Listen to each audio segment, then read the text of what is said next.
The first thing I saw when I entered the church was the tiny white coffin that should never have existed. The kind of box meant for flowers or treasures, not for the fragile body of my 9-year-old daughter, Emily Carter. And in that moment, I felt as though my chest had been torn open by an invisible hand that would never let go.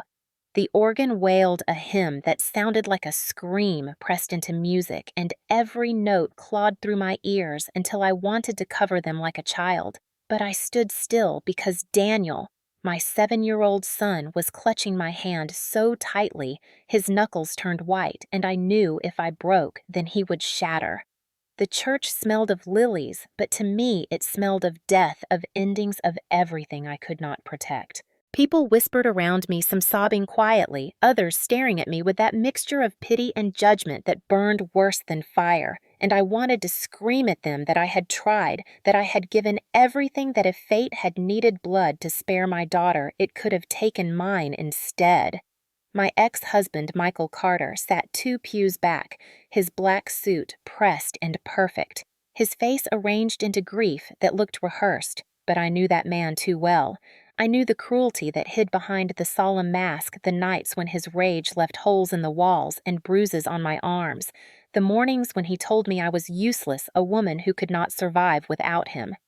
Now he sat as if he were a pillar of sorrow, but I saw something flicker in his eyes that chilled me more than the coffin in front of me, a spark of satisfaction, as if the death of our child had opened a door for him to strike me deeper than ever before. Beside him was my sister Rebecca Carter, the girl who once braided my hair before school and whispered secrets under blankets. But time had turned her soft smile into sharp edges, her voice into a knife, her heart into a locked chest of envy. She wore black that clung too tightly to her bitterness, her eyes red but not from tears, and even as she bowed her head, I felt her attention cutting into me like glass. My parents sat rigid on the opposite side, my mother clutching her rosary with bone-white hands, my father staring forward as if by sheer will he could keep the church from collapsing. And I knew they were thinking what they had always thought, that Rebecca was the strong one, the chosen one, and I was the mistake that stumbled through life and now stood guilty before the world with a coffin to prove it. The pastor began his words of comfort, but comfort was poison on my tongue because all I could see was Emily's last morning, her hair still messy as she tied her shoes, her laugh like bells as she teased Daniel, her arms tied around my waist as she said, "I love you, Mommy," before she skipped out the door into a world that would steal her within hours. The memory slammed into me so hard, my knees almost buckled, and for a second, I wanted to throw myself onto that coffin, to pound it with my fists, to tear it open and pull her back, even if her skin was cold, even if it meant the world saw me unravel into madness. But Daniel pressed against me, trembling, his little face wet against my arm, and I forced myself to stand straight because if I collapsed, then he would be orphaned in spirit, even if I was still alive. Around us, the guests shifted their murmurs, swelling the weight of grief, pressing on every wall until the stained glass saints seemed ready to weep. I whispered inside my chest a promise that I would protect Daniel from everything that had broken Emily, that I would never let the cruelty of this family or the violence of Michael or the venom of Rebecca swallow him whole. I thought the hardest moment of my life was already here, saying goodbye to the child who should have outlived me. But fate has teeth sharper than grief. And just as the pastor lifted his Bible to bless Emily's soul, the air split with a voice that did not belong to prayer, a voice that struck like a blade driven through bone. And though I did not yet grasp the full horror of the words, I felt every muscle in my body seize, because I knew something monstrous was about to be born from the mouth of the sister I had trusted once upon a time. The pastor had barely lifted his Bible when Rebecca's voice tore through the air, loud enough to silence the organ, loud enough to freeze the very breath in the room, and every head snapped toward her as she rose from her pew, with eyes blazing and lips twisted in fury. And before I could even process what was happening, she pointed her trembling finger at Daniel, who was pressed against my side, and screamed with a venom that rattled the rafters, "That is not my real son." The words cracked through the church like thunder bouncing off the stained glass, until the saints themselves seemed horrified, and a gasp rippled through the mourners like a wave striking shore. Women clutching pearls, men shaking their heads, children covering ears as whispers erupted. God Almighty, did she just say that? Oh Lord, not here, not at the child's funeral. I felt Daniel stiffen against me, his small hand slipping from mine, his eyes wide with terror as though he had been struck, and my knees threatened to give way because grief was already choking me. And now this betrayal clawed deeper, but I forced my body to stay upright, forced my arm around him like a shield. Michael shot to his feet with a practiced look of shock, his mouth half open as if to stop Rebecca, but his hesitation betrayed him. His eyes flickered with the glint of a man who knew this moment was coming, and my stomach dropped with the sick recognition that he was not blindsided but complicit. Rebecca's voice grew louder, shriller, cutting through the church as she advanced toward the altar, repeating her claim with savage triumph. Laura is a liar. Daniel is not her son. She tricked us all. She tricked you, Michael. She tricked this entire family. And the congregation recoiled as if the air itself had turned toxic. My father half rose. His jaw clenched his hand, gripping the pew so tightly it groaned under his strength. But my mother yanked him back, hissing through her rosary prayers that I must handle this myself, that silence was the only dignity left. I could hear people murmuring, each word stabbing me like needles. Did she adopt him in secret? Is there another man? What kind of mother brings shame like this? And in that storm of judgment, I could barely breathe. Daniel whimpered, trying to bury his face in my arm, whispering, "Mama, tell them it is not true." And my heart cracked a second time, because in that instant, the innocence of his world was shattered, the safe walls of his childhood invaded by venom he could not understand. Rebecca smirked when she saw him cower, her voice dripping poison as she shouted again, "He does not belong to you, Laura. He never did. He is mine, he is ours, and you will never have him."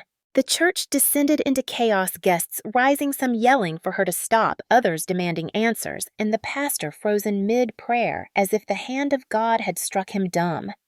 Michael finally moved, stepping forward with his hands raised in false restraint, murmuring, "Rebecca, please, not now, not here." But the words rang hollow because his eyes gleamed with a satisfaction too sharp to be grief. My parents looked like marble statues cracked by lightning, my mother's rosary beads snapping one by one as she prayed faster. My father's breath heavy with rage he could not contain, yet both remained seated as if held down by invisible chains of shame.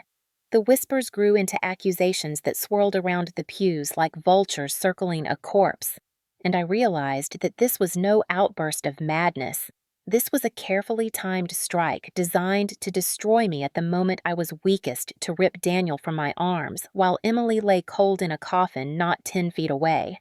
My vision blurred with tears, not just of grief, but of fury, hot and sharp, and though my chest ached with the weight of the words Rebecca had unleashed, a small flame of defiance sparked inside me. A promise that if she thought she could break me on the very day I buried my daughter, then she had gravely underestimated the strength of a mother who had already lost everything except the will to fight. The church held its breath, the silence after her final scream heavy and suffocating, every eye upon me waiting for me to collapse to crumble into ashes of shame. But I gripped Daniel tighter, lifted my head, and prepared to answer with a voice they would never forget. The silence after Rebecca's scream stretched longer than the hymn that had just died away, and in that heavy pause, I felt the weight of decades pressing on my chest, decades of family wounds and bruises no one ever saw. And I knew if I was going to survive this moment, I had to drag the past into the light because every scar had led to this explosion inside the church. I was born into the Carter family as the second daughter, the shadow trailing behind Rebecca's golden glow, and from the start, my parents made it clear who carried their pride and who carried their disappointment. Rebecca was praised for her perfect grades, her beauty, her charm, while I was told to try harder, to be quieter, to stop embarrassing the family with my clumsy ways. I learned to swallow my words at the dinner table while Rebecca's voice carried across it like music, and when she grew older and sharper, she discovered that cutting me down brought her smiles from our father, so she honed the habit until it became her nature. Our mother was softer but complicit, reminding me that peace in the family was worth more than fairness. And if Rebecca was cruel, then I should forgive because sisters must love each other. By the time I met Michael Carter at 21, I was already trained to endure to see control as care, and he knew exactly how to take that weakness and mold it into his cage. At first, he seemed attentive, protective, even bringing me flowers and opening doors, telling me I was beautiful in ways I had never heard before. But beneath the charm was steel, and slowly he shifted from compliments to commands, from soft touches to iron grips. When we married, my parents congratulated me as if I had secured a prize, but what I had truly done was sign a contract of suffering because Michael carried storms inside him that struck without warning. The first slap came 2 months after our vows, a flash of anger because dinner was late, and though my cheek burned, I told myself it was a mistake that love meant forgiving.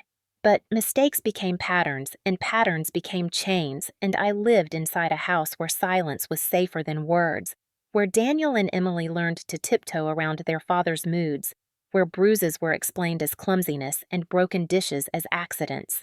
Rebecca knew, of course she knew, because she visited often, always watching with eyes too interested in my misery, always whispering that I should try harder to please him, that men needed obedience, that if I lost him, I would have nothing. I later learned that she and Michael spent hours together when I worked late shifts at the hospital, and though at the time I believed it was innocent conversation, I see now it was the weaving of conspiracy, the sharpening of knives behind my back.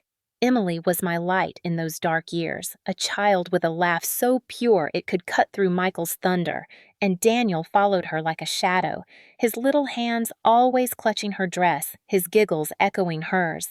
But even light cannot hold back storms forever. Michael's control extended to money, to friendships, to every step I took, and when I pushed back, he reminded me of my place with fists against walls or shouts that rattled windows.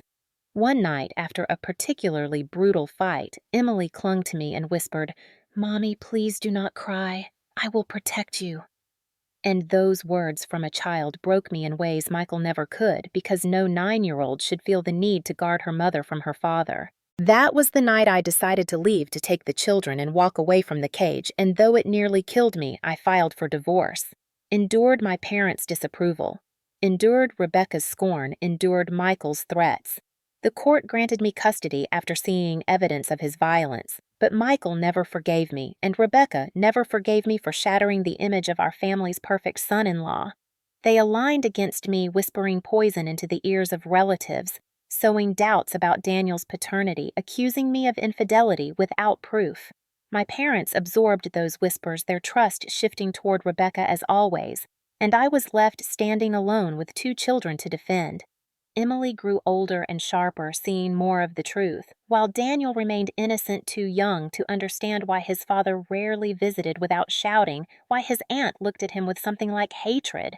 The tension in our lives tightened like rope around my neck, every visit with Rebecca ending in barbed words, every phone call from Michael dripping with venom, until even ordinary days felt like waiting for an explosion. Then came the accident, the screech of tires on a gray morning, the sickening silence after metal twisted, and Emily was gone, ripped from my arms in an instant that replayed endlessly in my nightmares. Rebecca and Michael wasted no time. At the hospital, while I sat in shock by Emily's still body, Rebecca leaned close and whispered coldly, "One child down, one to go," and I nearly struck her then and there. But grief pinned me like nails through my hands.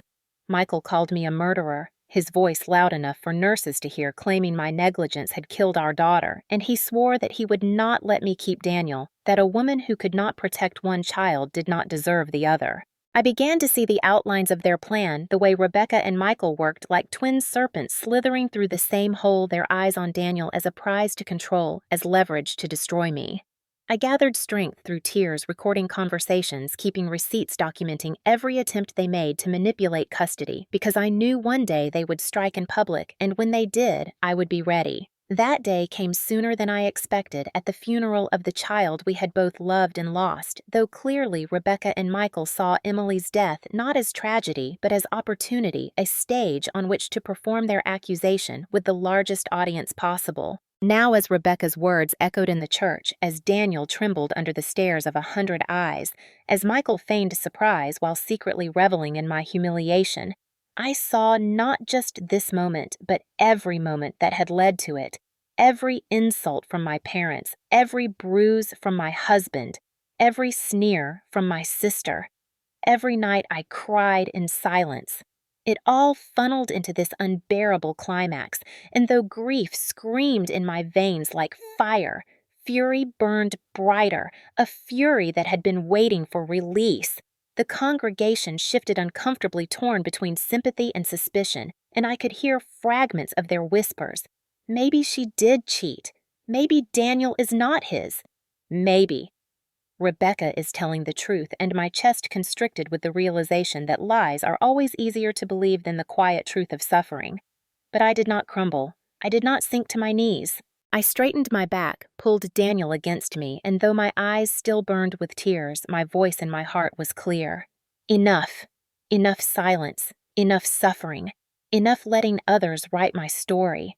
If Rebecca wanted war, if Michael wanted to see me destroyed, then they would taste the fire of the woman they had underestimated for too long.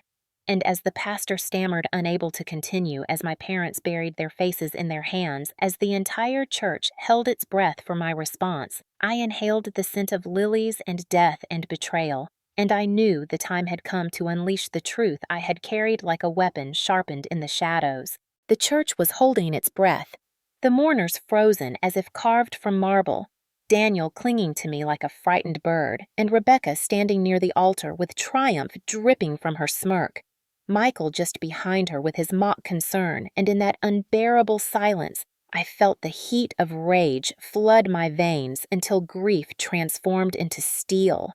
I rose slowly, my dress brushing against the wooden pew, and the sound of it seemed to echo like thunder in the silence. I did not stumble, I did not cry, I did not beg. I walked forward with Daniel pressed to my side until I reached the pulpit, and then I turned to face the congregation with a voice that carried through the vaulted ceiling. If Rebecca wants the truth revealed here, then let every soul in this church hear it. Whispers rippled through the crowd, old neighbors shifting nervously, family members exchanging glances, the pastor lowering his Bible as if even God himself was waiting for what would come next. Rebecca laughed a high, sharp sound and said loudly, "Do it! Laura, admit to them all that Daniel is not Michael's child. Admit that you are a liar who tricked us all." My hand tightened around the small folder hidden inside my purse, the evidence I had carried like a hidden blade for months, and I pulled it free, holding it high so every eye could see. "My sister," I said, my voice calm, though my heart beat like a drum. "You have chosen to speak of paternity in front of mourners at the funeral of my daughter. Then let us speak of it fully." I opened the folder and lifted the first document.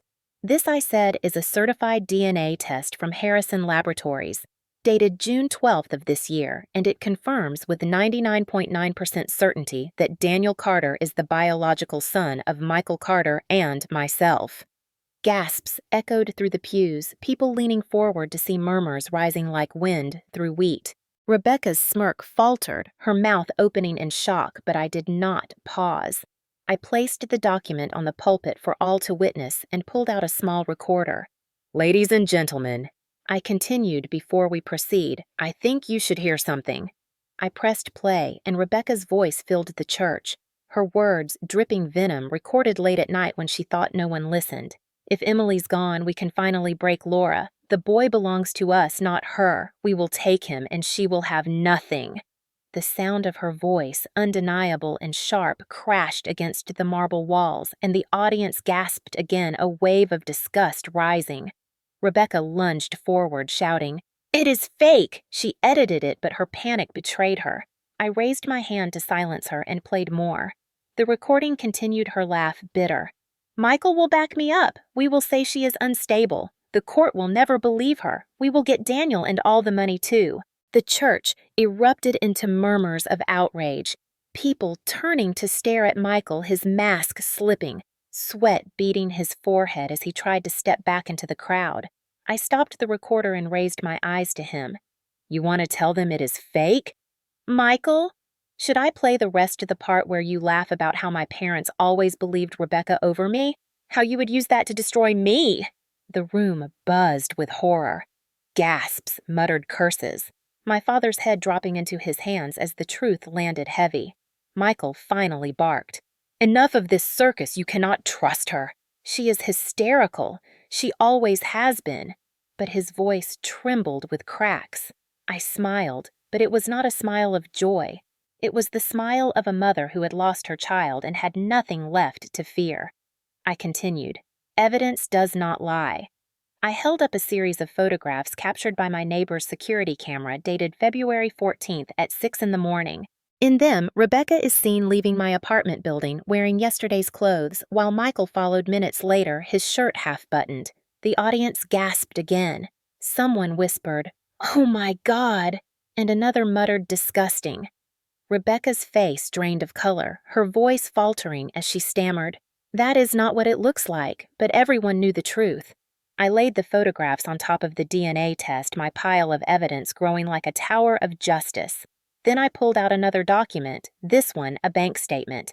And here I announced as proof that Michael and Rebecca opened a credit card in my name, forging my signature running up debts over $20,000.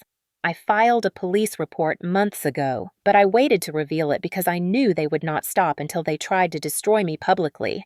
Now they have, and now the truth is here.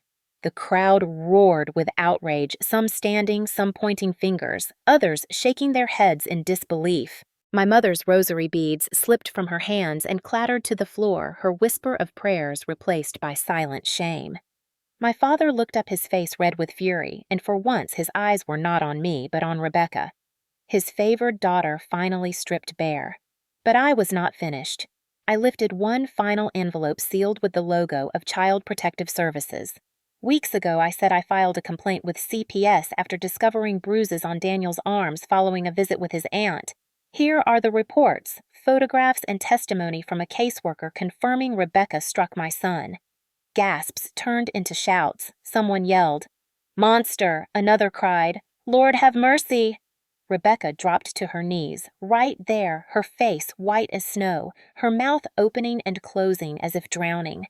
She wailed, "Laura, please, it was a mistake. I was angry. I did not mean to hurt him," but her words were drowned by the chorus of outrage filling the church. Michael tried to pull her up, but I fixed my eyes on him and my voice cut through the chaos like a blade.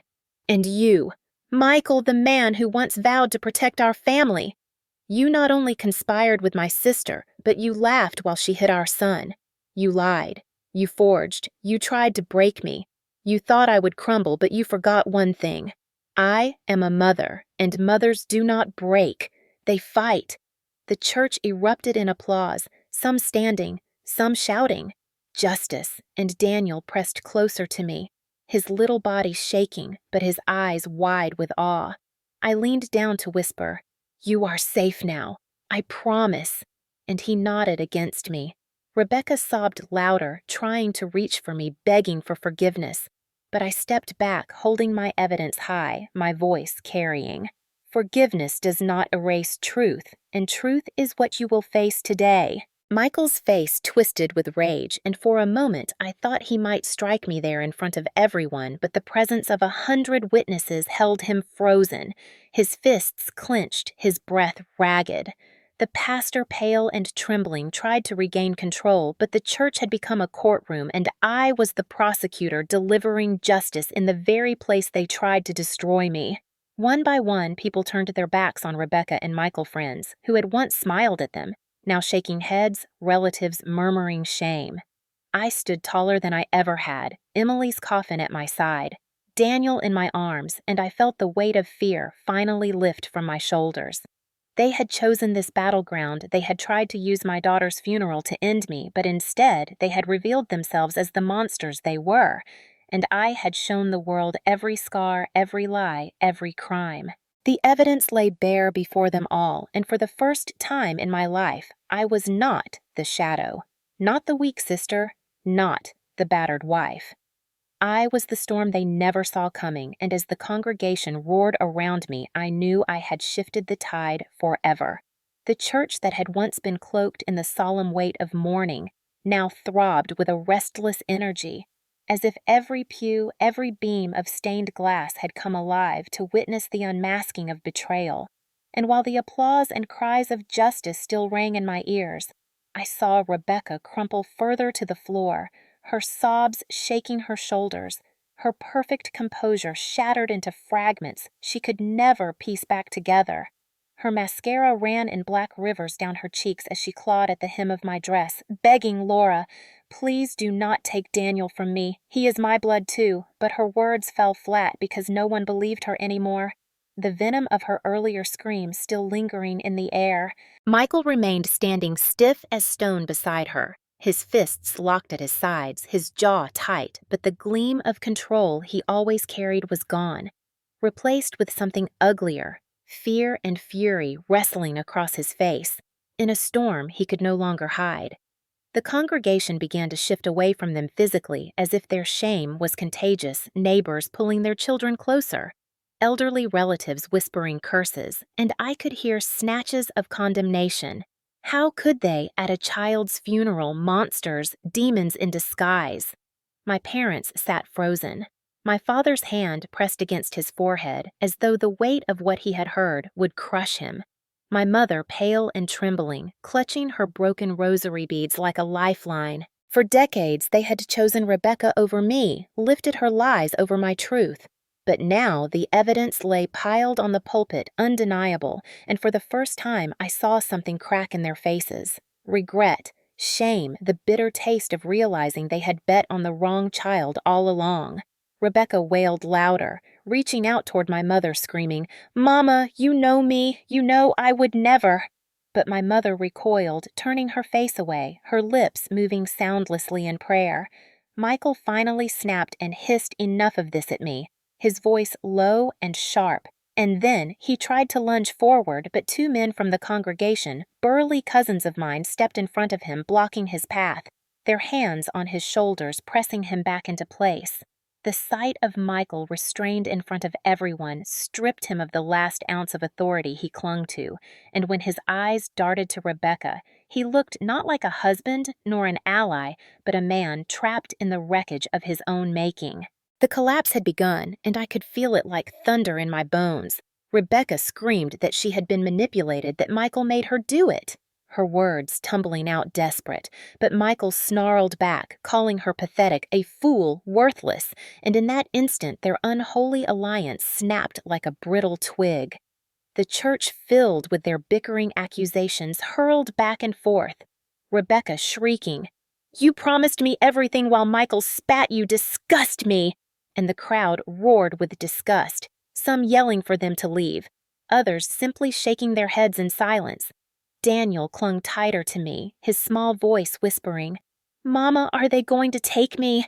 And I bent down, kissing the crown of his head, whispering, "Never, not while I breathe," and he clung tighter, his trust giving me the strength to stand straighter. Rebecca's collapse was complete when she fell face first to the church floor, sobbing incoherently, her body shaking as though the truth itself had crushed her. Michael, cornered and snarling, still tried to maintain the remnants of his pride, spitting that I would pay for humiliating him, that the law would not protect me forever. But his words only sounded hollow, the rant of a man stripped of power. My father finally stood, his voice booming with a wrath I had never heard directed at anyone but me. But this time his eyes were fixed on Rebecca and Michael. "Enough," he thundered. "Enough disgrace. Enough betrayal. You have shamed this family. You have shamed God's house." And his words trembled with both fury and humiliation. My mother wept openly, her shoulders shaking, but she did not move to Rebecca, and that silence was louder than any curse. The congregation began to chant softly, "Justice, justice." And though this was not a courtroom, it had become something more, a community trial, and Rebecca and Michael had already been sentenced by the eyes of everyone they once sought to impress. They were no longer admired, no longer envied. They were pariahs unraveling in real time. Rebecca tried to rise to plead again, but collapsed back down, her voice hoarse, while Michael ripped free from the cousins holding him and stormed toward the door, his face red, his threats echoing behind him like the hollow barks of a cornered animal. No one followed him. No one cared. When the heavy doors slammed shut behind him, the silence left behind felt like relief, as if the air itself had been cleansed of poison. I stood tall before them all, Daniel at my side, Emily's coffin behind me, and though grief still strangled my heart, I felt something else rise from its ashes. Vindication strength, the unshakable knowledge that the collapse of those who sought to destroy me was not an accident but the inevitable consequence of their cruelty. Rebecca sobbed until her voice broke, until even her tears dried and she lay curled like a child on the church floor, and still no one went to her, not even my parents, and the weight of that abandonment pressed down on her harder than any word I could say. That was her collapse. That was Michael's collapse, public and final. A demolition of pride so absolute that nothing could be rebuilt. When the doors slammed behind Michael and the church settled into the heavy stillness of aftermath, I knew the collapse was not enough, because collapse without consequence is just spectacle, and I would not let their cruelty fade into whispered gossip. I wanted the law, the truth, and every scar they left on me and my children carved into record forever. The pastor, still pale and shaken, tried to continue the service, but I raised my hand and my voice cut clean through the pews. This funeral will not end in lies. It will end in truth and justice. I gathered my folder again and turned toward the front rows where the sheriff and his deputies sat quietly as mourners, because they too had known Emily and had come to pay respects. Sheriff Coleman, a man who had known my family for decades, met my eyes, and I saw in his expression the shock of realization that he had not only been attending a funeral, but witnessing the unveiling of crimes. "Sheriff," I said loudly, "I have given you copies of these recordings and documents weeks ago for safekeeping. Today, you have heard them in public and seen them with your own eyes. Will you now take action?" The sheriff rose slowly, his hat in his hands, and his voice rang steady. "Laura Carter, you have our word. Every piece of evidence will be submitted to the District Attorney Michael Carter, and Rebecca Carter will face investigation for fraud, assault, conspiracy, and child endangerment." Murmurs filled the church again, some gasping, others clapping softly as the sheriff's deputies moved forward. Rebecca tried to scramble up, screaming, "You cannot arrest me, not here, not now!" But her wrists were caught in firm hands, and the sound of cold metal cuffs clicking shut was like a final gavel strike echoing against the stained glass. Michael was not there to see it, but his fate was sealed too, and the congregation erupted into cheers that clashed with the sorrow of Emily's coffin, yet felt righteous and true. My parents sat stone-faced, my father's lips trembling as though he wanted to object, but he stayed silent, my mother weeping, not for Rebecca this time, but perhaps for the years of blindness that had led us here. I spoke again, not for Rebecca, not for Michael, but for Daniel, for Emily, and for every silent woman sitting in the pews who had endured her own storms. For too long, I was told to endure that silence was safer, that loyalty to family was worth more than truth, but silence protects only the abuser, never the abused today that ends. The applause that followed was not wild, but solemn, steady, like the beating of a drum, a rhythm of solidarity that seemed to shake the very air. Daniel looked up at me, his small voice breaking through. "Mama, does this mean we are safe now?" And I pulled him close, whispering, "Yes, my love, we are safe now because the truth is no longer hidden." Rebecca sobbed against the deputy's grip, begging for mercy. Screaming, "Laura, please forgive me," but I did not answer, because forgiveness is not the same as justice, and today was not about my mercy, it was about consequence. As she was led toward the door, her cries grew weaker, swallowed by the murmur of disapproval from the congregation, and the pastor bowed his head, not in blessing, but in silent recognition that justice had entered his sanctuary in a form raw and unvarnished. Sheriff Coleman paused before leaving with her and said clearly for all to hear, Let this be a reminder that no matter how long lies reign, the truth will find its hour, and today is that hour. The congregation stood as one, not in prayer, but in acknowledgement of that truth, and in that moment I felt Emily's presence, not just in the coffin behind me, but in the air around us, her light urging me forward. Justice was not the end of grief, but it was the end of fear, and as Rebecca's sobs faded down the aisle and the sound of the patrol car outside, waiting, carried into the church, I stood taller than I ever had. The woman who entered this funeral, bowed under years of control and cruelty, was gone in her place. Stood a mother, unbroken, unafraid, ready to live not in silence, but in defiance, carrying both loss and strength in equal measure. When the patrol car pulled away and the murmurs of the congregation softened back into silence, the church once again belonged to Emily. Her small white coffin resting in front of us, a reminder of the true reason we had gathered, and I felt the crushing wave of grief return. But this time it did not drown me because justice had risen alongside it, giving the sorrow shape and meaning. The pastor finally found his voice, steady but gentle, as he guided us back into the service, and though the hymns sounded cracked and fragile, they carried a strange strength, as if the community itself had chosen to lift me when my legs threatened to buckle.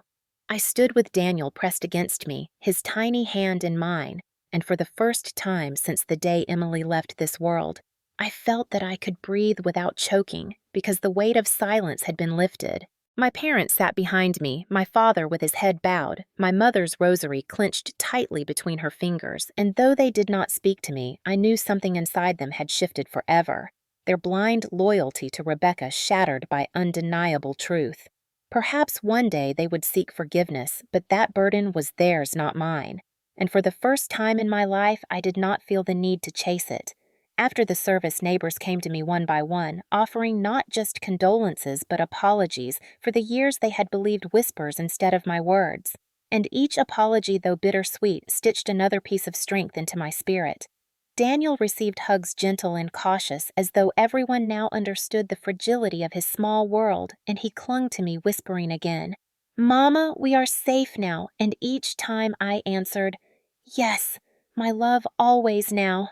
That night, when the house finally emptied and the echoes of voices faded, I sat alone in Emily's room, her favorite stuffed rabbit in my hands, breathing in the faint scent of her childhood, and I let the tears fall unrestrained, not just for her absence, but for the years stolen by fear, manipulation, and control. Grief was no longer the chain they used to bind me. It was mine and mine alone, and in its raw honesty, I found freedom. In the days that followed, Rebecca's face appeared on the news, her arrest reported across the county, her name once gilded, now spoken with disdain, and Michael too was dragged into the storm.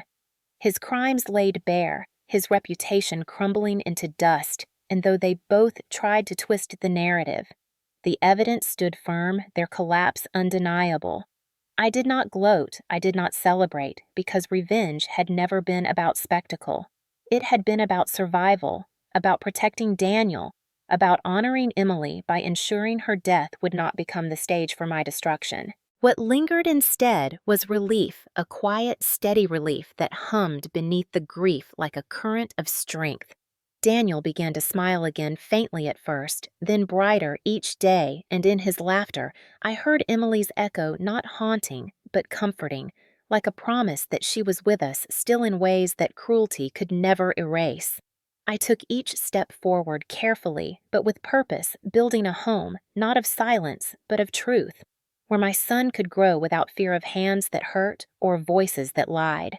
And as I tucked him into bed one night weeks later, his eyes heavy with sleep, he whispered, "Mama, do you think Emily is proud?" And I kissed his forehead, whispering, "Yes, my love, she is, and she always will be." In that moment, I understood that the true resolution was not just Rebecca's arrest or Michael's disgrace. It was the rebirth of our lives, free from their shadows, and the knowledge that even in the face of unthinkable loss, we had risen, not broken, but unyielding, carrying both grief and justice as proof that love endures even through the darkest betrayals.